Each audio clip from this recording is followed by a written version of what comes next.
So এখন যে জিনিসটা দেখাতে চাচ্ছি সেটা হচ্ছে আমাদের লাস্ট যে বেসিক ক্লাস ছিল, সেই বেসিক ক্লাস অনুযায়ী আমরা যে জিনিসগুলো জানতে পেরেছিলাম সেই জিনিসগুলোর পরবর্তী আলোচনা, যেটা আমাদের 3 নাম্বার অঙ্ক করতে লাগবে। 1 আর 2 করতে আমাদের যতটুকু লাগছে আমরা সেটা দেখে ফেলছি। তো জটিল সংখ্যার যে প্রকাশ করা, জ্যামিতিক ভাবে যে প্রকাশ করা, এই জ্যামিতিক ভাবে প্রকাশ করার জন্য আমাদের যেই ডায়াগ্রামটা দরকার, সেই ডায়াগ্রামটাকে আমরা বলতেছি ম্যাথমেটিশিয়ান আরগান্ড এটা সর্বপ্রথম আবিষ্কার করেন বা তৈরি করেন। দ্যাটস ওয়াই জটিল সংখ্যা যেই ডায়াগ্রামের সাহায্যে আমরা প্রকাশ করি সেই ডায়াগ্রামটাকে আমরা আরগান্ড ডায়াগ্রাম বলি। আরগান্ড ডায়াগ্রাম বলি, যেখানে দুটি অক্ষ, বাস্তব অক্ষ এবং অবাস্তব অক্ষ থাকবে। ঠিক আছে। সো এই আরগান ডায়াগ্রামের সাহায্যে আমরা কি জটিল সংখ্যাকে প্রকাশ করতে পারবো, অন্যথায় পারবো না। ডেফিনেটলি পারবো। তো আমরা দেখেছি যে একটা বাস্তব অক্ষ এবং আরেকটা অবাস্তব অক্ষ পরস্পর থাকবে। এটা বাস্তব অক্ষ এবং আরেকটা অবাস্তব না, সরি, কাল্পনিক অক্ষ। এখন এই দুটি অক্ষের মধ্যে আমাদের একটি জটিল সংখ্যা, যেটার জেনারেল ফরম্যাট হচ্ছে a প্লাস বিআই, যে a প্লাস বিআই জটিল সংখ্যাটা x like a vector. That means জটিল সংখ্যা বা জটিল নাম্বারটা আমাদের আর্গন ডায়াগ্রামে যখন আমরা রিপ্লেস করি, তখন জটিল সংখ্যাটা দেখতে কিসের মতো মনে হয়? ওয়ান কাইন্ড অফ ভেক্টরের মতো মনে হয়। So complex number is related or complex number আর ভেক্টরের analogy same. So complex number এর সাথে ভেক্টর এর রিলেশন, বা রিলেশন কথাটা না বলে আমরা অ্যানালজি কথাটা বলতে পারি, অ্যানালজি রয়েছে। রিলেশন কথাটা বললে আমাদের বোঝায় যে একটা সূত্র আরেকটাতে ব্যবহার করতে পারবো, ব্যাপারটা তা নয়। হ্যাঁ, অ্যানালজি কথাটা মানে হচ্ছে দেখতে একই রকম। যেমন আমরা যদি তোমাকে বলি যে মানে ব্যাপারটা এরকম যে ভেক্টর যেরকম আচরণ করে কমপ্লেক্স নাম্বারও ঠিক একই রকম আচরণ করে। কমপ্লেক্স নাম্বার এবং ভেক্টরের আচরণ same. Complex number, complex number এবং ভেক্টর এর আচরণ বা প্রপার্টি সেম সেম। ওকে, এখন সো কমপ্লেক্স নাম্বারের আচরণ তো আমরা এখনো শিখিনি, বাট কম বেশি সবাই ভেক্টর সম্বন্ধে জানো। তো ভেক্টরের প্রপার্টি আসলে কি কি? ভেক্টর বলতে আমরা আসলে কি বুঝি? নিলয়, অনলাইনে আছো, তুমি আমাকে হোয়াটসঅ্যাপে মেসেজ পাঠিয়েছো, তোমাকে অনেক আগে থেকে গুগল ক্লাসরুমে অ্যাড করা হয়েছে এবং এই ক্লাসরুমে অ্যাড করার জন্য আমি তোমাকে গতকালকে 2বার ফোনও দিয়েছি, তুমি ফোনটা রিসিভ করো নাই। সো এরপরে তুমি আমাকে ফোন দিও, আমি তোমাকে অ্যাড করে দিব। শুধু আহ শুধুমাত্র অ্যাড করলেই হবে না, তোমাকে ইমেইলে যে জিনিসটা অ্যাকসেপ্ট করতে হবে, সো প্রসেসটা আমি বলে দিব। সো আমাকে অবশ্যই ফোন দিবে। যাই হোক, সো ভেক্টর, ভেক্টরের প্রপার্টি দুটি, বা ভেক্টরের প্রপার্টি বা বলতে পারি যে বৈশিষ্ট্য। অনেকগুলো বৈশিষ্ট্যের মধ্যে দুটি বৈশিষ্ট্য রয়েছে যেটা প্রধান। হ্যাঁ, ফার্স্ট অফ অল কি? ফার্স্ট অফ অল রয়েছে ভেক্টরের মান এবং সেকেন্ড অফ অল রয়েছে ভেক্টরের দিক। ভেক্টরের প্রপার্টি দুটি, একটা হচ্ছে মান, একটা হচ্ছে দিক। ঠিক ভেক্টরের ন্যায় আমাদের কমপ্লেক্স নাম্বারেরও দুটি প্রপার্টি রয়েছে। আমাদের কমপ্লেক্স নাম্বারেরও, কমপ্লেক্স নাম্বার এর ও প্রপার্টি দুটি, প্রপার্টি দুটি। ভেক্টরের সাথে তুলনা করার পিছনে কারণ রয়েছে, আস্তে আস্তে আমরা ক্লিয়ার হবো। এখানেও ভেক্টর কমপ্লেক্স নাম্বারের প্রপার্টি দুটি। ফার্স্ট অফ অল হচ্ছে মান, যে মানটাকে আমরা বলি মডুলাস, যেটা কমপ্লেক্স নাম্বারের মানকে নির্দেশ করে। এবং কমপ্লেক্স নাম্বারের আরেকটা প্রপার্টি হচ্ছে আর্গুমেন্ট, যেটা কমপ্লেক্স নাম্বারের দিককে প্রকাশ করে। সো আজকে আমরা প্রথম প্রপার্টিটা দেখব, মডুলাস। মডুলাস। অলরেডি আমরা বাস্তব সংখ্যাতে মডুলাস সংক্রান্ত বিস্তারিত পড়াশোনা করে এসেছি। বাস্তব সংখ্যাতে মডুলাস সংক্রান্ত বিস্তারিত পড়াশোনা করে এসেছি। তো এখানে আমরা অতটা ডেপথে যাব না, জাস্ট একটু আলোচনা করব, তাতেই হবে। সো মডুলাস জিনিসটা কি? মডুলাস জিনিসটা হচ্ছে যে মডুলাসের ভিতরে যদি কোনো ঋণাত্মক মান থাকে, সেই মানটাকে সে কি করে দেয়? ধনাত্মক করে দেয়, তাই না? যে কোনো ঋণাত্মক মান থাকলে সেই ঋণাত্মক মানটাকে সে কি করে? ধনাত্মক মানে কনভার্ট করে। ফাইন। এর অর্থ কি? এর অর্থ হচ্ছে যে আমরা জানি যে মডুলাস কথাটা দ্বারা আসলে দূরত্ব কথাটাকে বোঝায়। মডুলাস কথাটা দ্বারা আসলে কি বোঝায়? দূরত্ব কথাটা বোঝায়। আমরা যদি একটু মডুলাসের সংজ্ঞাটা একটু রিপিট করি, যে মডুলাস বলতে আসলে কি বুঝি, যে প্রসঙ্গ কাঠামোর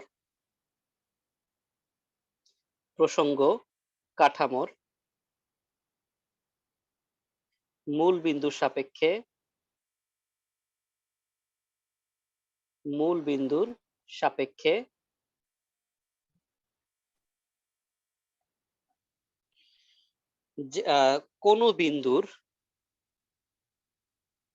কোন বিন্দুর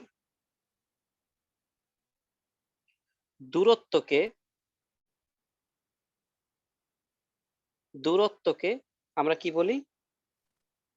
ওই বিন্দুতে নির্দেশিত সংখ্যার মডুলাস বলি। সো এই লেকচারটা তুলতে হবে না, আমি এইটুকুর ছবি তুলে দিয়ে দিব, বেসিকের ছবি তুলে আমি দিয়ে দিব। সো প্রসঙ্গ কাঠামোর মূল বিন্দুর সাপেক্ষে কোন বিন্দুর দূরত্বকে ওই বিন্দুতে নির্দেশিত সংখ্যার মডুলাস বলে। আসলে মূল জিনিসটাই লিখি নেই, সংখ্যার মডুলাস বলে। এখন সো আমরা যদি একটা বাস্তব সংখ্যা রেখা চিন্তা করি, একটা সংখ্যা রেখা যার একটা মূল বিন্দু রয়েছে 0। সো সাপোজ আমি এখন -5 কে রিপ্রেজেন্ট করতে চাই।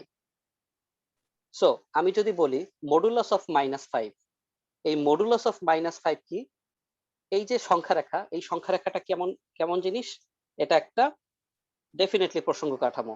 এটা কি? এটা হচ্ছে একটা সংখ্যা রেখা। এটা কেমন ডাইমেনশনাল? আমরা লাস্ট দিন পড়েছি সংখ্যা রেখা কত ডাইমেনশনাল? 1 ডাইমেনশনাল। সংখ্যা রেখার একটা মাত্রা, এবং সংখ্যা রেখা কাকে রিপ্রেজেন্ট করে? বাস্তব সংখ্যাকে রিপ্রেজেন্ট করে। লাস্ট দিনের বেসিক, বাস্তব সংখ্যাকে রিপ্রেজেন্ট করে কে? সংখ্যা রেখা। ফাইন। তাহলে মডুলাস কথাটা মানে কি? মডুলাস কথাটা মানে হচ্ছে মূল বিন্দু, বাস্তব। এই যে প্রসঙ্গ কাঠামো কোনটা? সংখ্যা রেখাটাই প্রসঙ্গ কাঠামো বাস্তব সংখ্যার ক্ষেত্রে। আচ্ছা, এই প্রসঙ্গ কাঠামোর মূল বিন্দু কোনটা? 0। 0 থেকে কোন বিন্দুর দূরত্বকে, তাহলে -5 বিন্দুর দূরত্ব আমি পেতে চাই, তাহলে 0 থেকে -5 বিন্দুর দূরত্ব যদি হিসাব করি, তাহলে 1 একক, 2 একক, 3 একক, 4 একক, 5 একক। দ্যাট মিনস 0 থেকে -5 পর্যন্ত যে দূরত্ব, সেই দূরত্বটা হবে কত একক? 5 একক, তাই না? 0 থেকে -5 পর্যন্ত দূরত্বটা লিখে দেই। 0 থেকে -5 পর্যন্ত যে দূরত্ব, সেই দূরত্বটা হচ্ছে কি একক? দূরত্বটা হচ্ছে 5 একক। এখন আমাকে বলো, দূরত্ব কি কখনো ঋণাত্মক হতে পারে? না, দূরত্ব কখনো ঋণাত্মক হতে পারে না। যেহেতু দূরত্ব অলওয়েজ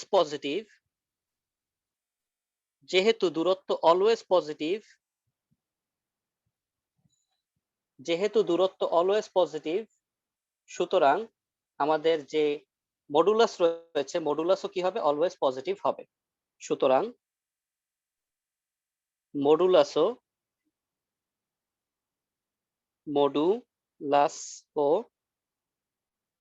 অলওয়েজ পজিটিভ হবে। ঠিক আছে? তার মানে মডুলাস কথাটার ইন শর্ট আমরা বলতে পারি দূরত্ব। এটা বাস্তব সংখ্যা দিয়ে একটু রিভাইজ দিলাম। আমাদের মূল টার্গেট হচ্ছে জটিল সংখ্যার ক্ষেত্রে এর ব্যাখ্যাটা দেখানো। ফাইন। সো মডুলাস কথাটা মানে হচ্ছে দূরত্ব। ওকে, ফাইন। এখন আমরা আরেকটা আর্গান ডায়াগ্রাম আঁকবো। আমরা একটা আর্গান ডায়াগ্রাম আঁকবো। সো আমরা আরেকটা আর্গান ডায়াগ্রাম অঙ্কন করি। সাপোজ এটা আমাদের সেই আর্গান ডায়াগ্রাম, বাস্তব অক্ষ, কাল্পনিক অক্ষ। এই হচ্ছে আমাদের সেই সংখ্যা, যেই সংখ্যাটা হচ্ছে a প্লাস bi। এখন মূল বিন্দু থেকে এই বিন্দু পর্যন্ত আমরা কি করব, এক্স অক্ষ পর্যন্ত এইটুকুর দূরত্ব কত, এতটুকুর দূরত্ব a, এটা নিয়ে আমরা লাস্ট দিন দেখিয়েছি, এবং এই লম্ব বরাবর দূরত্বটা হচ্ছে আমাদের b, রাইট? আচ্ছা, তো ভালো কথা। এখন এটা বাস্তব, বারবার বলবো না, তারপরে হচ্ছে কাল্পনিক। আচ্ছা, তো এখন আমরা এই আর্গন ডায়াগ্রামে দেখতে পাচ্ছি যে আমাদের বাস্তব অক্ষ বরাবর মান হচ্ছে a এবং কাল্পনিক অক্ষ বরাবর মান হচ্ছে b।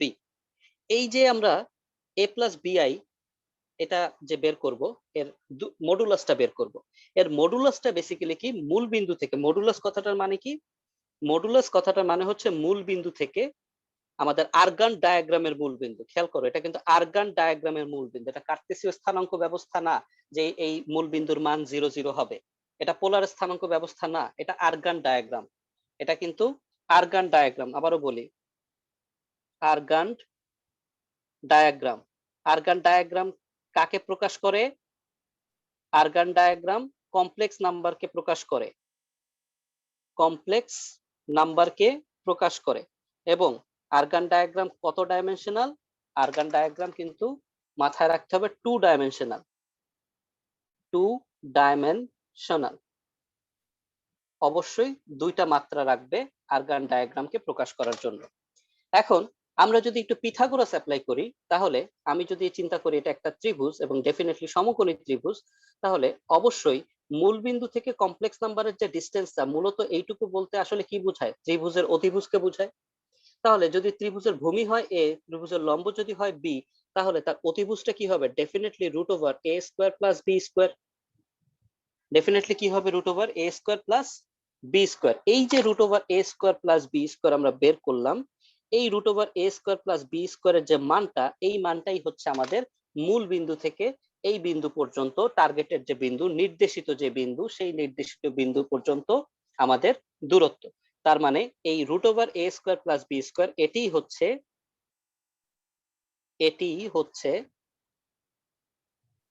কমপ্লেক্স নাম্বারের cn এর শর্ট ফর্মে লিখলাম, কমপ্লেক্স নাম্বার এর মডুলাস।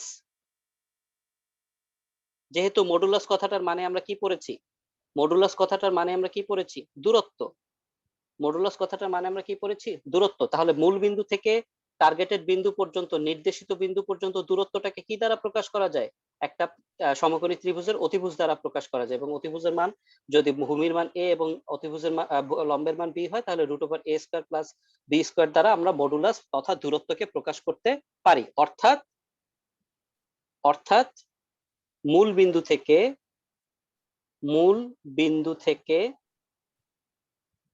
থেকে নির্দেশিত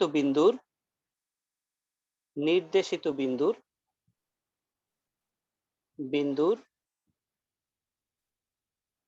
দূরত্ব। ডান। এখন তাহলে আমরা একদম ইন শর্ট ফর্ম কি লিখতে পারি? শর্ট ফর্ম লিখতে পারি। সুতরাং modulus of a plus bi is equals to root over a square plus b square. শেষ। বাস্তব অংশের বর্গ প্লাস কাল্পনিক অংশের বর্গ, তার উপরে রুট। এটা হচ্ছে আমাদের কমপ্লেক্স নাম্বারের মডুলাস বের করার সূত্র। সো খেয়াল করে দেখো, 3 নম্বর অঙ্কতে কিন্তু সবগুলো অঙ্কতে আমাকে মডুলাস বের করতেই হবে। সো সেই জন্যই আমি এই কথাগুলো নিয়ে এগুলো নিয়ে কথা বলছি। সো একটা এক্সাম্পল চলে আসি, খুবই সহজ জিনিসে চলে আসি। এক্সাম্পল, আমাকে যদি বলে মডুলাস অফ 3 প্লাস 4i বের করতে। So modulus of 3 plus 4i, তার জন্য 3 কি? a এবং 4 কি? b। তাহলে আমরা কি করতে পারবো? Root over a square, that means 3 square, plus b square, that means 4 square, is equals to root over 9 প্লাস 16 is equals to root over 25, that means 5 একক। ঠিক আছে। আবার যদি আমরা বলি root over modulus of -7 plus 24i, তাহলে এটা কিভাবে বের করব? Same process. এটা হচ্ছে আমার -7 হবে a এবং প্লাস 24 হবে আমার b। তাহলে root over -7 whole square plus 24 whole square, so এখানে হবে 49 plus 576 is equals to root over of 625, that means 25। So আমরা কি মডুলাসের ব্যাপারটা পুরোটা বুঝাতে পেরেছি সবাইকে?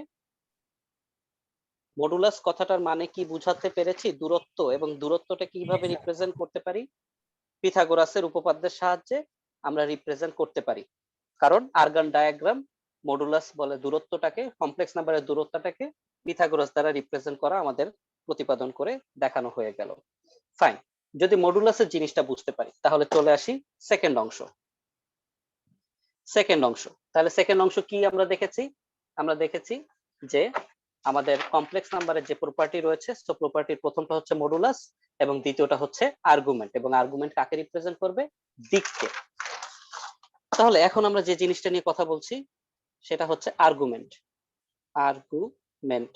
ইংরেজিতে লেখাটা বেটার ছিল, ইংরেজিতে আমরা এটাকে ARGUMENT লিখি, কারণ ম্যাথমেটিক্স এটাকে আমরা শর্ট ফর্ম ARG ইউজ করব, শর্ট ফর্ম হিসেবে ইউজ করব।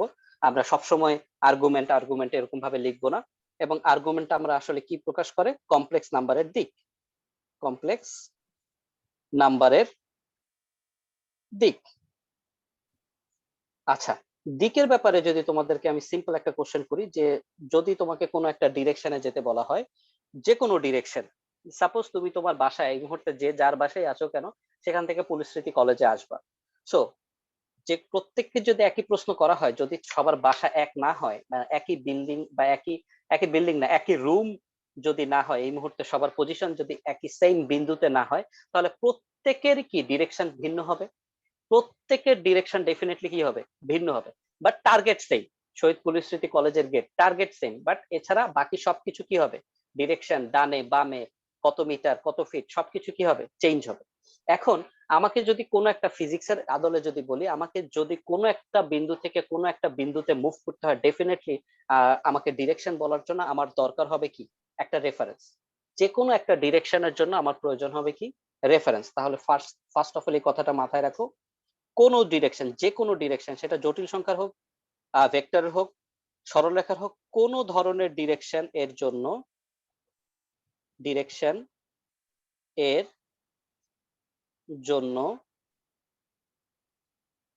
প্রয়োজন হয় একটি রেফারেন্সের, প্রয়োজন হয় একটি রেফারেন্সের। সো এখন আমি যদি তোমাদের কলেজের গেটের কথাটা না বলে তোমার চারপাশে আমি যদি একটা বিন্দু সেট করে দিই, এই রেফারেন্সটা কি? আমরা ফিজিক্সে কি পড়েছি? রেফারেন্সটা প্রসঙ্গ বিন্দু পড়েছি, তাই না? একটু আগে আমরা প্রসঙ্গ বিন্দুর সাপেক্ষে দেখেছি। তো আমি যদি এই রেফারেন্স হতে পারে কি কি? রেফারেন্স হিসেবে আমরা বিন্দুকে পেতে পারি, রাইট? প্রসঙ্গ বিন্দু বা পয়েন্টকে আমরা রেফারেন্স হিসেবে পেতে পারি। এখন আমি যদি তোমাকে একটা বিন্দু দিয়ে দেই, সে বিন্দু দিয়ে যদি বলি তুমি 30 ডিগ্রি কোণে যাবা 5 মিটার, আমি যদি বলি যে তোমাকে একটা বিন্দু দিয়ে দিলাম, বললাম এই বিন্দুর সাপেক্ষে তুমি 30 ডিগ্রি যাবা 5 মিটার, এখন 30 ডিগ্রি কোন দিকে? এই দিকে নাকি এই দিকে নাকি এই দিকে নাকি এই দিকে? আমি আসলে 30 ডিগ্রিটা বানাবো কিসের সাপেক্ষে? বিন্দুর সাপেক্ষে কি আর 30 ডিগ্রি বানানো যাবে কখনো?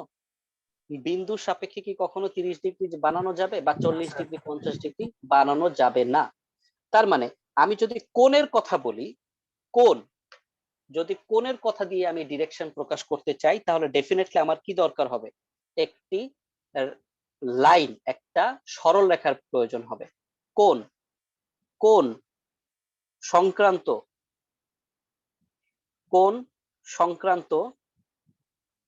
ডিরেকশন এর ক্ষেত্রে রেখা প্রয়োজন। কোণ সংক্রান্ত ডিরেকশনের ক্ষেত্রে কি প্রয়োজন? রেখা প্রয়োজন। ফাইন, এখন আমি যদি তোমাকে একটা রেখা দিয়ে দেই, সাপোজ এটা হচ্ছে তোমার এবি রেখা, this is fixed A and B. এই রেখার সাপেক্ষে আমি যদি তোমাকে বলি যে তুমি 30 ডিগ্রি কোণে 5 মিটার যাবা, হয় তুমি তাহলে তখন তুমি বলবা আমি হয় এদিকে যাব নাহলে এইদিকে যাব। তোমার কিন্তু এখন ডিরেকশন দুটো হইলো। আগে তো তুমি কনফিউজ ছিল কোন দিকে যাবা, কার সাপেক্ষে 30 ডিগ্রি, কোনো কিছুই মাপতে পারছিল না। বাট এখন আমি যদি এবি রেখাটা ফিক্স করে দিই, তাহলে হয় এবি রেখার দিকে অ্যান্টি ক্লকওয়াইজ তুমি 30 ডিগ্রি যাবা, অথবা তুমি ক্লকওয়াইজ 30 ডিগ্রি যাবা। এই দুইটার মধ্যে যে কোনো একটা তোমার হবে। তারপরে আরো পিওর কিছু ইনফরমেশন দিয়ে আমরা বাকিটা ফিক্স কোন দিকে সেটা। বাট আগে যেভাবে যেখানে আমরা কনফিউজ ছিলাম কোন দিকে যাব বা 30 ডিগ্রি মাপবো কিভাবে, সেটা দূর হয়ে যায় যদি আমরা রেফারেন্স হিসেবে কি নেই, একটি লাইনকে নিয়ে আসি, একটা রেখাকে নিয়ে আসি। তাহলে কমপ্লেক্স নাম্বারকে আর্গুমেন্ট হচ্ছে কোন সংক্রান্ত ডিরেকশন। কমপ্লেক্স নাম্বারের আর্গুমেন্ট হচ্ছে কোন সংক্রান্ত ডিরেকশন, এবং কোন সংক্রান্ত ডিরেকশনের জন্য আমার কি প্রয়োজন, একটা রেফারেন্স লাইন, রেফারেন্স প্রয়োজন। এবং রেফারেন্স হিসেবে আমাকে অবশ্যই কি নিতে হবে, সরল রেখা নিতে হবে। বুঝাতে পেরেছি? কমপ্লেক্স নাম্বারের ডিরেকশন নির্ণয় করার জন্য একটা রেফারেন্স দরকার হবে, এবং সেই রেফারেন্সকে অবশ্যই হতে হবে কি, একটা সরল রেখা। এইটুকু কথা কি বুঝতে পেরেছি? এটা আমি তোমাদের যখন ছবি তুলবো তখন আমি এই জিনিসটা এই সাইডে লিখে দিব, তোমরা দেখে নিও। এখন আর ওটা লিখে আমি সময় নষ্ট করছি না। তো আমরা একটা ডেফিনেশনে যাই, আমরা একটা ডেফিনেশনে যাই। আমরা মডুলাসের ডেফিনেশন দেখেছি, তাহলে আমরা একটু আর্গুমেন্টের ডেফিনেশনটাও একটু দেখে আসি।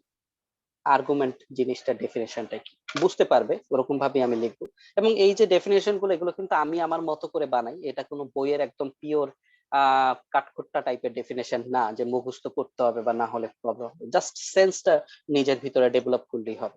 সো ডেফিনেশনটা এরকম যে বাস্তব সংখ্যার বাস্তব সংখ্যার সরি বাস্তব সংখ্যা নিব না, আমরা ভুল লিখতেছি। বাস্তব অক্ষের, কারণ যেহেতু আর্গুমেন্ট এবং যেহেতু জটিল সংখ্যা, তাহলে এখানে বাস্তব অক্ষ এবং কাল্পনিক অক্ষ রয়েছে। বাস্তব অক্ষের ধনাত্মক দিক থেকে, ধনাত্মক দিক থেকে যে পরিমাণ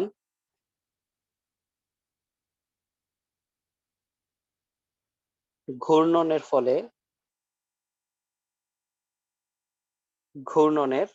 ফলে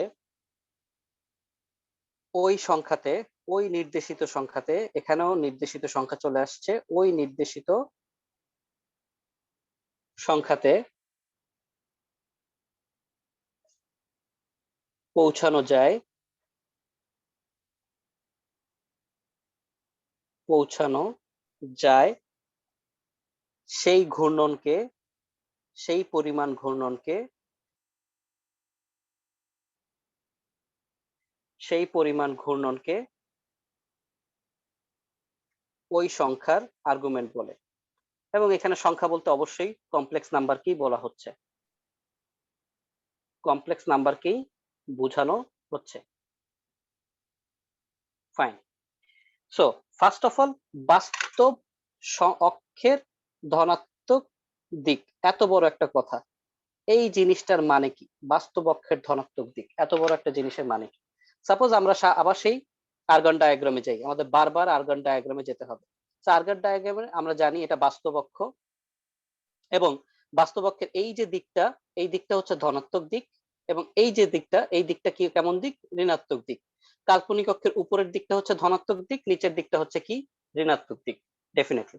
এখন বলেছে বাস্তব অক্ষের ধনাত্মক দিক থেকে, সাপোজ সাপোজ আমার যে সংখ্যাটা, সেই সংখ্যাটাকে আমি যখন গ্রাফে রিপ্রেজেন্ট করলাম, ধরো সংখ্যাটা এখানে এই বিন্দুটাকে মানে নির্দেশ করতেছে, সাপোজ এই বিন্দুটাকে নির্দেশ করছে, এই পুরোটা। ঠিক আছে, এইখানে আমাদের রয়েছে সাপোজ মাইনাস এ প্লাস বিআই, এটা রয়েছে মাইনাস এ প্লাস বিআই, এটা আমাকে এই জিনিসটা রিপ্রেজেন্ট করছে। আমরা এটা প্রথম চতুর্ভাগেও দেখাতে পারতাম, বাট আমরা দেখালাম দ্বিতীয় চতুর্ভাগে। সো বাস্তব অক্ষের ধনাত্মক দিক, তো এইটাই হচ্ছে আমার সেই রেফারেন্স। বাস্তব অক্ষের ধনাত্মক দিক এইটা হচ্ছে আমার সেই রেফারেন্স, যেই রেফারেন্স নিয়ে এতক্ষণ কথা বলছিলাম। বাস্তব অক্ষের ধনাত্মক দিক, তাহলে বাস্তব অক্ষটা কি? এইটা হচ্ছে আমার বাস্তব অক্ষ। সো বাস্তব অক্ষের ধনাত্মক দিক, বাস্তব অক্ষ এইটা, তাহলে ধনাত্মক দিক কোনটা?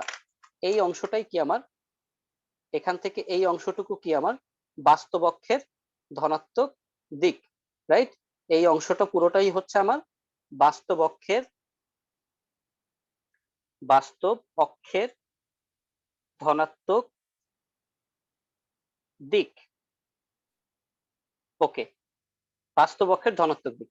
এখন আমি এখান থেকে যাই ক্যালকুলেশন করি না কেন এখান থেকে আসবে। এখন ধনাত্মক দিক থেকে যে পরিমাণ ঘূর্ণনের ফলে, পরবর্তী পয়েন্ট হচ্ছে যে পরিমাণ ঘূর্ণনের ফলে, এখন কোন দিকে ঘূর্ণন, আমি কি ঘূর্ণনটা অ্যান্টি ক্লকওয়াইজ করব নাকি ক্লকওয়াইজ করব, এটা কি আমাকে বলে দেয়া আছে কি না? এরকম কিন্তু কোনো ইনফরমেশন আমাদের সংজ্ঞাতে নেই। দ্যাট মিনস বাস্তব অক্ষের ধনাত্মক দিক থেকে আমি যাব, ঠিক আছে, কিন্তু সেটা কি আমি অ্যান্টি ক্লকওয়াইজ ঘুরবো নাকি ক্লকওয়াইজ ঘুরবো? আমরা জানি যে অ্যান্টি ক্লকওয়াইজ ঘুরলে এক রকমের মান আসবে এবং ক্লকওয়াইজ ঘুরলে এক রকমের মান আসবে, দুইটা ডেফিনেটলি সেম মান আসার কোনো প্রশ্নই ওঠে না। এখন সো আমি অ্যান্টি ক্লকওয়াইজ ঘুরবো না ক্লকওয়াইজ ঘুরবো, এই ধরনের কিন্তু কোনো ইনফরমেশন আমাদের সংজ্ঞাতে নেই। অর্থাৎ এই কমপ্লেক্স নাম্বারের ক্ষেত্রে এবং আর্গান ডায়াগ্রামের ক্ষেত্রে আমরা অ্যান্টি ক্লকওয়াইজ এভাবেও ঘূর্ণন করতে পারি, আবার ক্লকওয়াইজ, এই যে এই অংশটা ক্লকওয়াইজ বোঝাচ্ছে, এটা ক্লকওয়াইজ কে নির্দেশ করছে, একটু মার্ক করে রাখি। তোমরা জানো ঘড়ির কাঁটার দিক এবং ঘড়ির কাঁটার বিপরীত দিকের বিষয়টা। সো অ্যান্টি ক্লকওয়াইজ আমরা ক্যালকুলেশন করতে পারি এবং ক্লকওয়াইজ আমরা ক্যালকুলেশন করতে পারি। সো অ্যান্টি ক্লকওয়াইজ করি আর ক্লকওয়াইজ করি। অ্যান্টি ক্লকওয়াইজে আমরা যখন অ্যান্টি ক্লকওয়াইজে ঘুরবো তখন কিন্তু আমাদের অ্যান্টি ক্লকওয়াইজের আবার 4টা পার্ট আসবে। কেন? প্রথম চতুর্ভাগের ক্ষেত্রে, দ্বিতীয়, তৃতীয়, চতুর্থ। আবার যখন ক্লকওয়াইজ ঘুরবো তখন ক্লকওয়াইজ ঘুরলে চতুর্থ চতুর্ভাগটা হয়ে যাবে প্রথম, তৃতীয় চতুর্ভাগটা হয়ে যাবে দ্বিতীয়, দ্বিতীয় চতুর্ভাগটা হয়ে যাবে তৃতীয় এবং প্রথম চতুর্ভাগটা হয়ে যাবে চতুর্থ। তার মানে এতদিন আমরা কিন্তু অ্যান্টি ক্লকওয়াইজ ঘূর্ণনে অভ্যস্ত, এবং অ্যান্টি ক্লকওয়াইজ ঘূর্ণন দিয়েই আমরা সবকিছু ম্যাথ করি সচরাচর। কিন্তু এখানে আমাদের যে পরিমাণ ঘূর্ণনের ফলে, এখানে যেহেতু আমাদের অ্যান্টি ক্লকওয়াইজ বা ঘড়ির কাঁটার বিপরীত দিকে ঘূর্ণন এরকম কোনো শব্দ বলা নেই, তাহলে আমরা অ্যান্টি ক্লকওয়াইজও যেতে পারবো, ক্লকওয়াইজও যেতে পারবো, দুই পদ্ধতিতেই আমরা অঙ্কটা করতে পারবো এবং কোণের পরিমাণ নির্ণয় করতে পারবো, অর্থাৎ আর্গুমেন্ট এর মান নির্ণয় করতে পারবো। এবং ডেফিনেটলি আর্গুমেন্টকে আমরা থিটা দ্বারাই প্রকাশ করব, সেটা এখানে থিটা দ্বারা প্রকাশ করি অথবা এখানে থিটা দ্বারা প্রকাশ করি। এইটুকু বেসিক কি আমি বুঝাতে পেরেছি? এইটুকু কথা কি আমি বুঝাতে পেরেছি? এটুকু থেকে আরো কোনো কনফিউশন আছে? No sir. বাকিরা? ওকে, তাওহীদ সমস্যা আছে কোনো?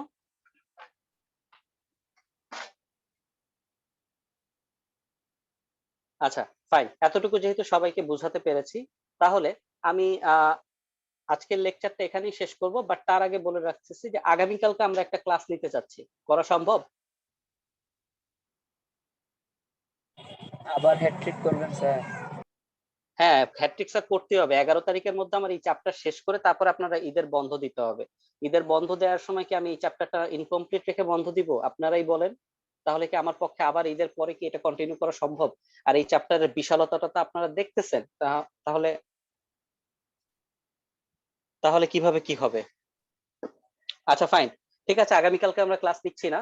বাট আগামীকালকে ক্লাস নিচ্ছি না, আমরা অ্যাজ ইউজুয়াল বৃহস্পতিবার দিনই ক্লাস নিব। বাট আমার আবারও রিকোয়েস্ট, আপনারা যে কয়জনই আছেন এই মুহূর্তে, সে কয়জনই কিন্তু মনে করে এই জিনিসগুলো বারবার রিভাইজ দেন। দ্যাট মিনস আগামী ক্লাসে আসার আগেও। স্যার কালকে সকালে পারবো না, কারণ সকালে আমার 9টা 9:30টার মধ্যে কোচিং এ চলে যেতে হয়, 12টা 1টা পর্যন্ত কোচিং এ থাকতে হয়। সো কোচিং এ মানে অনলাইন ক্লাস চলে কোচিং এ, সো সম্ভব না কালকে। সো যেটা বলছিলাম যে কালকে গ্যাপ থাকতে হলে আমরা বৃহস্পতিবার দিনই বসি। বাট রিকোয়েস্ট হইলো এই যে মডুলাস এবং আর্গুমেন্টের যে বিষয়টা, সেটা কিন্তু অবশ্যই দেখে এসে নেক্সট দিন বসতে হবে, কারণ দেখে এসে নেক্সট দিন যদি না বসেন তাহলে আবার আপনারা হারায় যাবেন। ঠিক আছে? তো ঠিক আছে, সবাই ভালো থাকবেন, সুস্থ থাকবেন। আজকে ক্লাসটা এতটুকু পর্যন্ত।